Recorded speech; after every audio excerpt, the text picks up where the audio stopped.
What's up, you beautiful people? We've officially got 2 weeks in the books now here at the Overwatch League. Welcome back to another edition of the Watchpoint Post Show. We are live from the Blizzard Arena. I'm your host, Chris Bucket, and you know my whole team. We've got Zoe, we've got Bren, and the man that just cast his son that he gave birth to 19 years ago, Wolf, the proud father of Bumper and the Vancouver Titans. I feel like I have to be the father here. I mean, no one else is supporting him. No one else is actually saying this team's going to win. You guys, I think I'll support them now. No, you guys predict. Well, I think wins. Vancouver earlier. Monty not predicting Vancouver last night. Hex calling me out on this very desk in this very seat yesterday.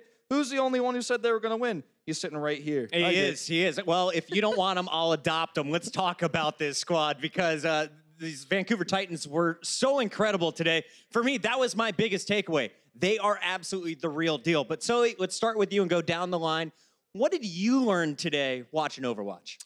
I think my biggest takeaway today, what I really learned was that if we all pick London to lose, they win. So you're welcome, London.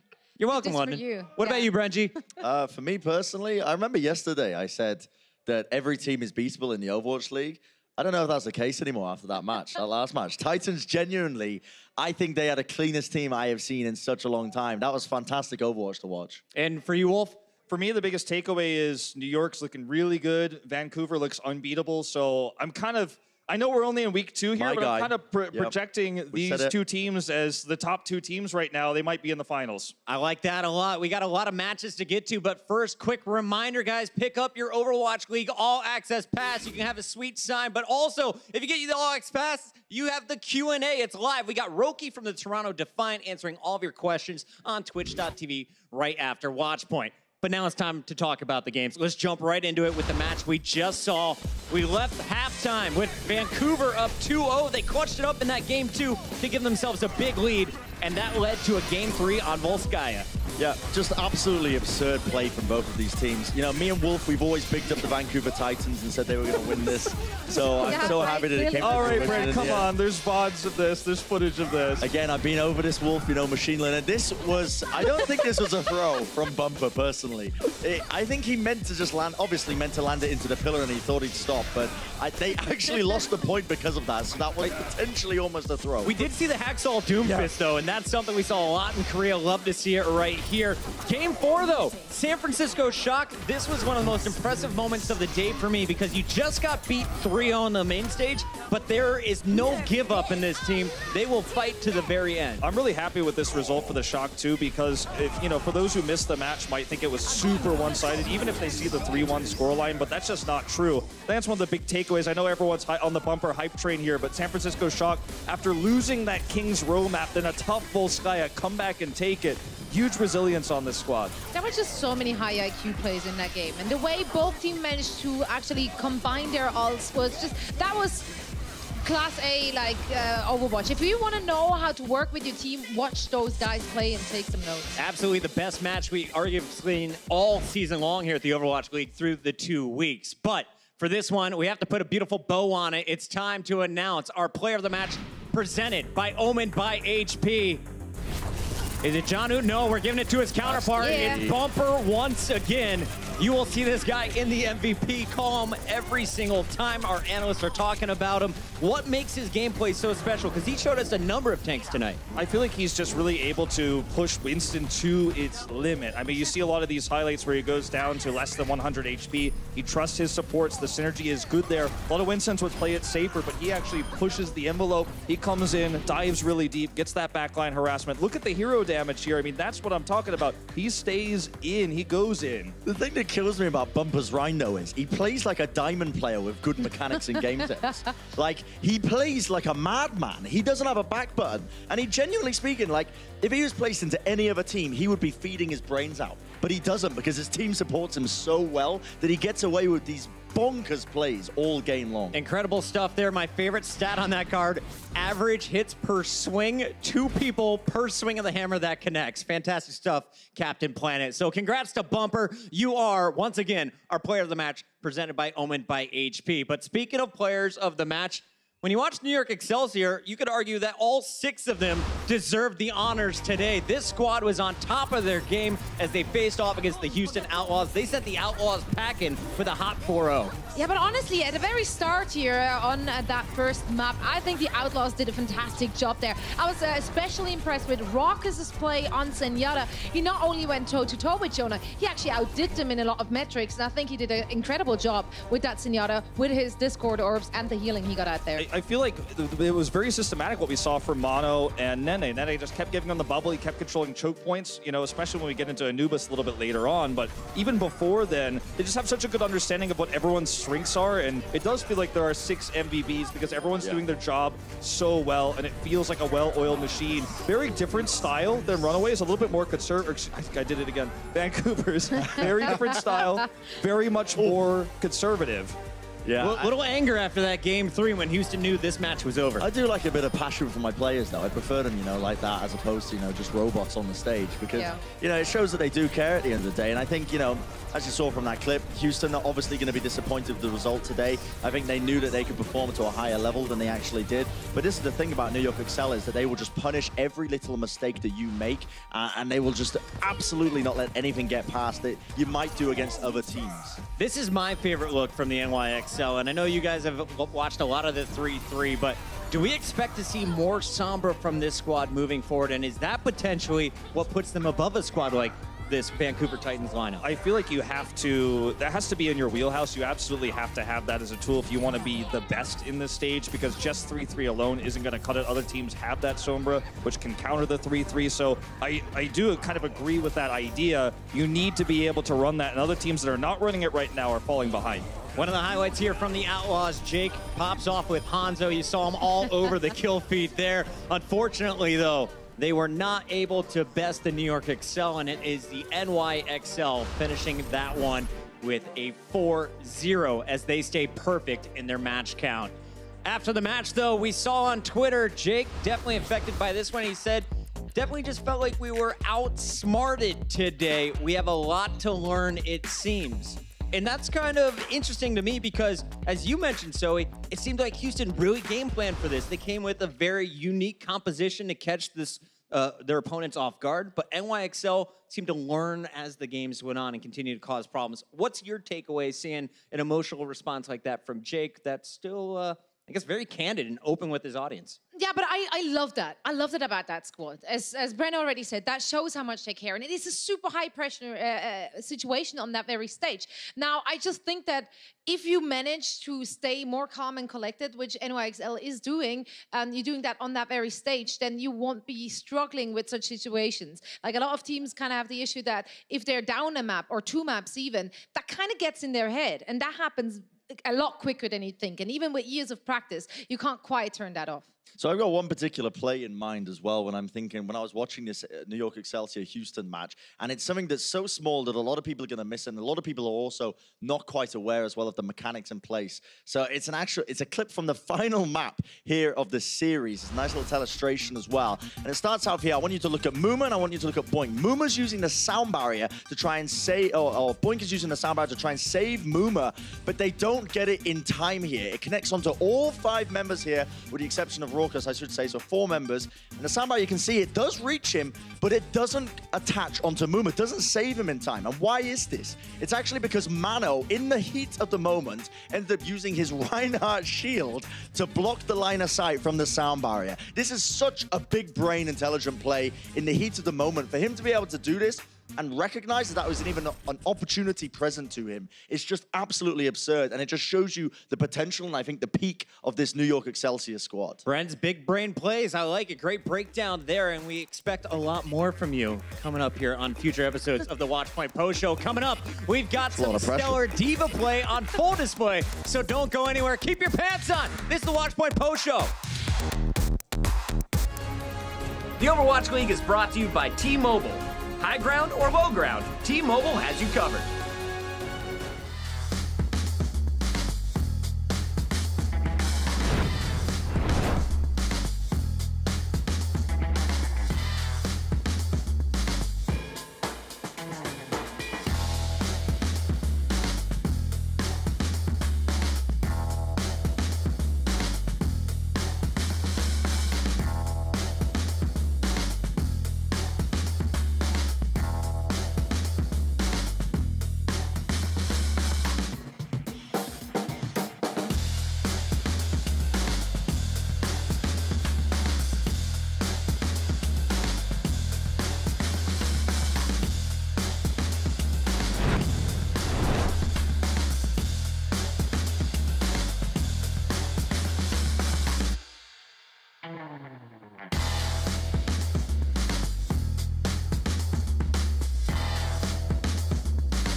Diva has one of the highest skill ceiling, I would say.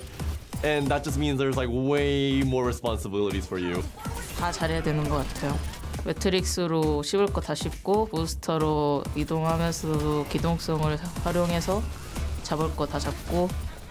When someone is in a bad position and you have to be the one who protect them, I think Diva is the best protector. You have all these options. In a split second, you need to decide which one is the best. But at the same time, you need to decide which one's the best for you and which one's best for the team. And you just need to constantly juggle that.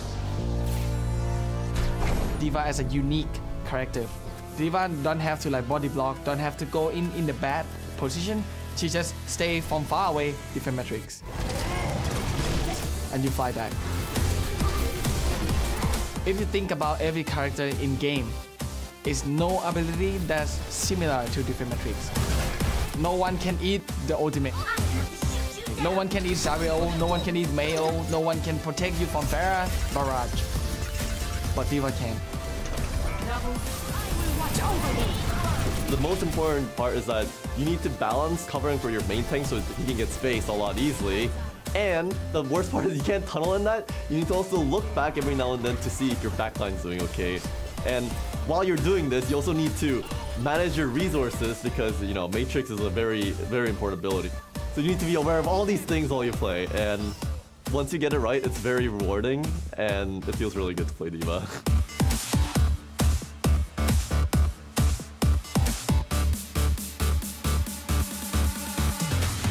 Speaking of divas, one of the best in the league was on full display today for the London Spitfire. Here's a look at Fury's numbers and London's matchup against the Hangzhou Spark. A whole lot of damage blocked there, guys. I love that man, honestly, Fury. I've been rating him since the get-go. I'm his biggest fan. He knows it as well. Every time I see him in the corridors and the hallways, I always shout Fury, and he runs away as fast as he can. Probably because he's wondering why I'm chasing after him. Most do, Brent. Yeah, he is a fantastic player, and I'm so glad that now people are finally realizing. Yeah, a lot of people are talking about Mono and Meko. Of course, we just saw Bumper and Janu, but when you look at this London Spitfire, they were kind of built on the backs of Gesture and Fury's play. Yeah, and also I want to talk about Guard. We talked about him in the pre-show this morning, and we were talking about his Sombra, but in terms of his Brigitte, he had a high heal output. He was hitting the whips when he needed to. This here, though, from Adora, look at this. He used the Brigitte shield to block the Transcendence. Again, it's these plays that I keep seeing every now and then. I lie, actually. It wasn't me that saw it. It was Reddit, and I just clicked it. Ew, thanks, Reddit. But at the end of the day, these players, it does show that there is this high level of skill in the triple tank, triple support compositions that you need to watch out for. Apologies for interrupting you. It's totally fine. Yeah, it's another Brigitte play. We're still on the topic. But do you think Guard is as good on Brigitte as he is when he's on Sombra? I think he fits the role that is missing when Birdring is on the roster. And Prophet actually fits this niche role of Zarya very well. And there's this hole with, unfortunately, with Birdring, because you're switching Prophet, who's a really strong Brigitte, onto the Zarya. That hole is filled by Guard, and then you could swap Fury over as well. He's got the ability to play Sombra, but when you're running a niche Sombra comp, it's got to be Guard in that position. Yeah, but that goes to show that London did their homework during off-season, because that is exactly why they added Guard into that, because they did identify that Birdring did struggle a little bit last season, so they brought him in and Flower to fill those gaps. Now, we do have to give some props to the Spark. They did pick up map number 4 on Dorado. This was a squad that started off so strong, but have definitely slowed down here in week 2. Yeah, you know what? Brent and I are actually really frustrated. It looks like they need 3 maps to warm up, and then they go ham again. And in the first 3, they kind of forget how to actually play Overwatch. It's really frustrating because they have so many good players. They have the right pieces to make it work. I don't know why it takes them so long. That map 4 was absolutely a Godspeed show, if you ask me. But now we know after the win, it's the London Spitfire who are sitting at 2-2. They're one of the teams with a great rebound. But another team that we were expecting to rebound here in week 2 was the LA Valiant. And, well, they're going to have to hold off for another week. The hometown squad is now sitting at 0-3 after their loss today to Toronto. Yeah, this is honestly quite a brutal loss for Valiant as well, because they're now 0-3 going into this. Some matches that were very close between them. They went to 5 matches against New York Excelsior, 5 matches against the Hangzhou Spark. They are going to be kicking themselves that they're not supposed to be high up in the standings here. And I don't think we saw the best Valiant today against the Toronto Valiant by any means. And it does pain me as well, because for the entirety of 2018, I'll admit, I underrated the Valiant. And now 2019, when I'm starting to rate them, they're not getting any wins. So what's going on? Yeah, well, they ran Custa today, right? We talked about that as well in the pre-show, but it wasn't really him who failed. I think it was Defiant who actually excelled today. It was their best game that they've played so far here in Stage 1, and Ivy's really come into his own in Zarya. In their first match against Houston, everyone's saying his grabs are a little bit off. Second match, also struggling there against Atlanta, but now you're starting to really feel like he's got a good mastery on this Zarya, and that's one of the most important heroes in this meta right now. Back when he played in Contenders Korea, it took him a long time to come online too, but he was one of the superstars that got them to the Season 1 finals. And here again, slow starter, but coming through. I think something also to point out here is the Defiant are still playing without Neko up to this point. In their next match, Neko will be available. Of course, he was in Zenyatta playing for Boston last year. He's coming back over. And Aid has been playing in a different role. Roki has been playing in a different role. This team is now going to be able to use all of their pieces the way they wanted to. A 2-1 start after not having one of your best players in the game. Pretty strong first 2 weeks here from the Toronto Defiant. Yeah, I'm actually really impressed. I mean, we did point 8 out as lacking a little bit behind on that Zenyatta, but as you just pointed out, it is not his main hero. He looked a lot stronger. He tried to make it work when he played Moira. However, that just didn't really work into the compositions they played against, so they had to swap off of that. But today, I do think he played a lot better in that sense. Yeah. Big ups for that. On the Valiant side, we saw some bright moments as well. I think Izayaki and Karif had, especially on map 1, a really, really good game. I think the first round, they died 0 times. And they were fragging out. Personally, I'll fight anyone who argues Izayaki's performance, because I think he's fantastic, honestly. I really do rate him. Yeah, I think he's great. We sit in the back and he's just like, Izayaki's doing it again. We'll get a chance to see Izayaki and the Valiant next week, but coming up next, we're going to go check out some hindsight. Of course, it's always better to look back at it after you watch it happen live here on the show. If you missed any of the action, don't worry. We got the moments of the day. This is the Watchpoint Post Show. The Overwatch League is powered by Intel. Game, record, stream without compromise on Intel Core i7. And by Omen by HP, the official PC and display of the Overwatch League.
And we're back. It's the Watchpoint Post Show. I'm your host, Chris Puckett, and it's time for something I look forward to every single show. It's time for the most memorable moments of the day. Here are your top moments, kicking off at number 5.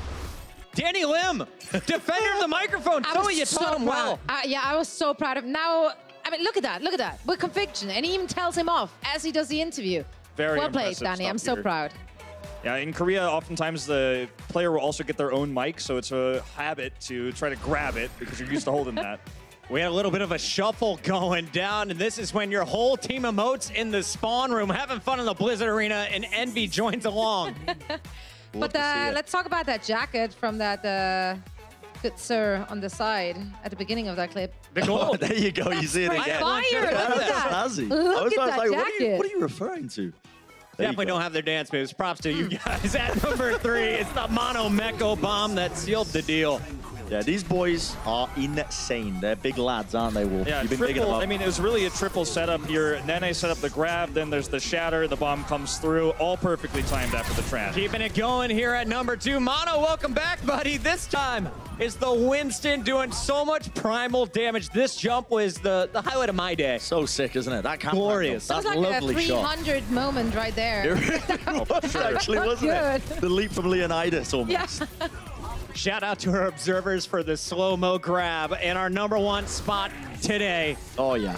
Janu with a self-destruct of his own. The shatter sets it up, and San Francisco gets wiped off the point. The second time he's done that, 2 days back-to-back, narrowly beating the charge with a similar move. Slime setting that one up. This time it's Bumper with Slime's help getting into position. And, you know, these are the moments, these are the clutch moments you need to win these series. Those are the moments that made us cheer, but let's see who is cheering the loudest online. It looks like the Atlanta Reign fans in our Twitch chat still at the top of the leaderboard. You see Shanghai up at number 7. Paris has broken into the top 10, and so has the Spitfire after their win today. And who's showing the most love? Aperture? I can't say your name right, but you got the number 1 spot with 131,000 bits. Thank you so much for the support. And of course, to everyone who has been cheering on their teams from home. Keep those donations coming, but don't go anywhere, ladies and gentlemen. We'll be right back with more Watchpoint Post Show.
Now that we're 2 weeks through our first stage, we're able to look at the action with a bit of perspective. It's time now for some hindsight.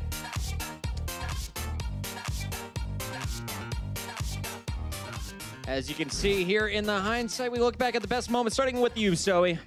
I think what I learned in hindsight this week specifically was that the teams which were all the way on the bottom last season don't necessarily belong there this season. Shanghai really stepped their game up. They got their first victory. I wish I would have predicted that. That would have made that day even better for me. It's not about them, it's really about me.